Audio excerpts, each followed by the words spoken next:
Hello అండి. బియ్యంతో అద్దరిపోయే లడ్డు అయితే చేశాను.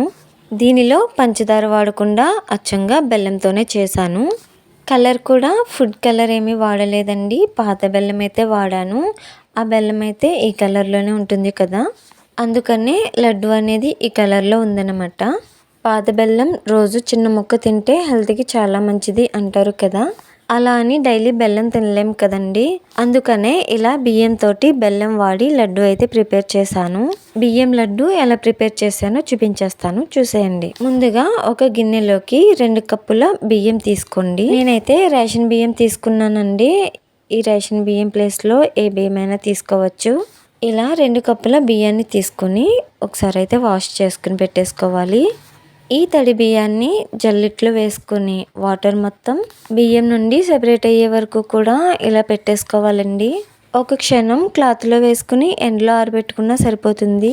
ఇలా బియ్యంలోంచి వాటర్ మొత్తం వెళ్ళిపోయిన తర్వాత స్టవ్ మీద ప్యాన్ పెట్టి సిమ్లోనే మంట పెట్టి కడిగి పెట్టుకున్న బియ్యాన్ని అయితే వేసేసుకోవాలి. ఇలా బియ్యం అన్నీ వేసుకున్న తర్వాత మధ్యలో ఎక్కడ ఆగకుండా కలుపుకోవాలండి.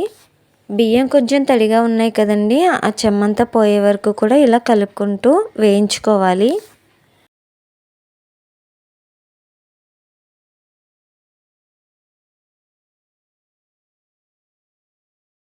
ఇలా బియ్యంలో తడిపోయిన తర్వాత 2 స్పూన్ల నెయ్యి వేసుకోవాలి. బియ్యంలో నెయ్యి వేసుకున్నట్లయితే కమ్మదనం అనేది వస్తుంది. అలాగే ఎంతసేపు వేయించినా కూడా అడుగున మాడిపోకుండా ఉంటుంది. బియ్యం వేగే వరకు కూడా పొడి పొడిలాడుతూనే ఉంటుందన్నమాట. ఇలా వేయించుకున్న బియ్యంలోకి 2 యాలకులు అయితే ఈ విధంగా వేసుకోవాలి.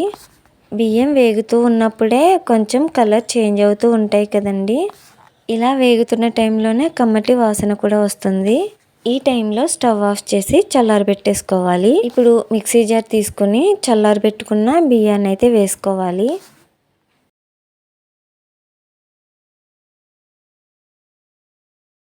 ఇప్పుడు అదే ప్యాన్లోకి ఎండు కొబ్బరి వేసుకోవాలండి. ఒక పావు కప్పు ఉండేలాగా ఎండు కొబ్బరి అయితే వేసుకోవాలి. వీటిని 1 నిమిషం పాటు వేయించుకోవాలి. పచ్చి కొబ్బరి అయితే ఎక్కువ టైం పడుతుంది. ఎండు కొబ్బరి ఎక్కువసేపు వేయించుకోని అవసరం లేదండి. ఇలా 1 నిమిషం పాటు వేయించుకుంటే సరిపోతుంది.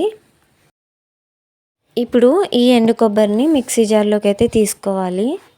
బియ్యాన్ని ఎండు కొబ్బరిని కూడా కలిపి మెత్తగా మిక్సీ పట్టుకోవాలండి. బియ్యం అనేది ఇలా కొంచెం బరకగానే ఉంటుందండి, మరీ మెత్తగా అవ్వదు. ఇప్పుడు ఒక గిన్నె తీసుకొని కప్పుడు పాత బెల్లం తురుము తీసుకున్నాను. ఎక్కువ తీపి అవసరం లేదు అనుకుంటే బెల్లం క్వాంటిటీ ఇంకొంచెం తగ్గించుకోవచ్చండి. ఇప్పుడు దీనిలోకి పావు కప్పు నీళ్లు వేసి బెల్లాన్ని కరిగించుకోవాలి.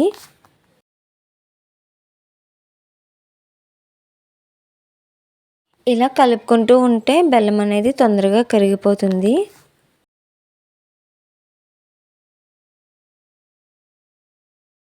ఇలా కరిగించుకున్న బెల్లాన్ని ప్యాన్లోకి వడగొట్టుకోవాలండి. ఇలా వడగొట్టుకుని తీసుకున్నట్లయితే అడుగున నలకలు ఏమైనా ఉంటే పైకి వచ్చేస్తాయి అన్నమాట. మనకి బెల్లం పాకం అనేది చాలా నీట్గా ఉంటుంది.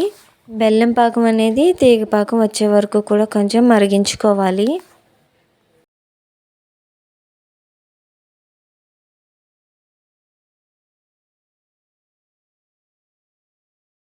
ఇలా మరుగుతున్న బెల్లం పాకంలోకి ముందుగా ప్రిపేర్ చేసుకున్న బియ్యం పిండిని వేసి మధ్యలో ఆపకుండా కలుపుకోవాలండి. మొత్తం ఒకేసారి కాకుండా కొంచెం కొంచెంగా పిండిని యాడ్ చేసుకుంటూ కలుపుకోవాలి.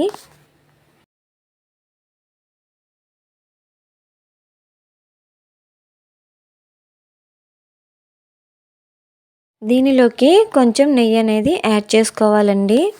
అప్పుడే లడ్డు అనేది టేస్ట్ అయితే చాలా బాగుంటుంది. ఇలా మొత్తం అంతా కలుపుకున్న తర్వాత స్టవ్ ఆఫ్ చేసుకుని ఈ మిశ్రమం మొత్తం చల్లారే వరకు కాకుండా కొంచెం గోరువెచ్చగా ఉండగానే లడ్డు అనేది ప్రిపేర్ చేసుకోవాలి. ఇలా కొంచెం చల్లారిన తర్వాత లడ్డు అనేది చుట్టుకోవాలండి.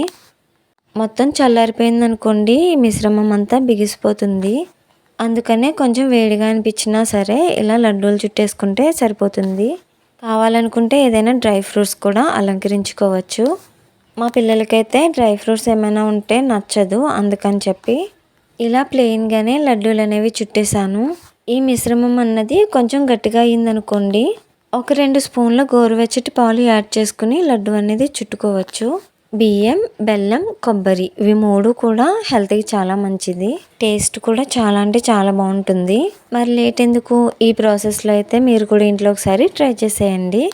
పిల్లలు చాలా ఇష్టంగా తింటారు. వీడియో నచ్చితే లైక్ చేయండి, సబ్స్క్రైబ్ చేసుకుని సపోర్ట్ చేసేయండి. అలాగే మీ ఫ్రెండ్స్ అండ్ ఫ్యామిలీ మెంబర్స్కి షేర్ చేయడం మర్చిపోకండి. Thanks for watching. బాయ్.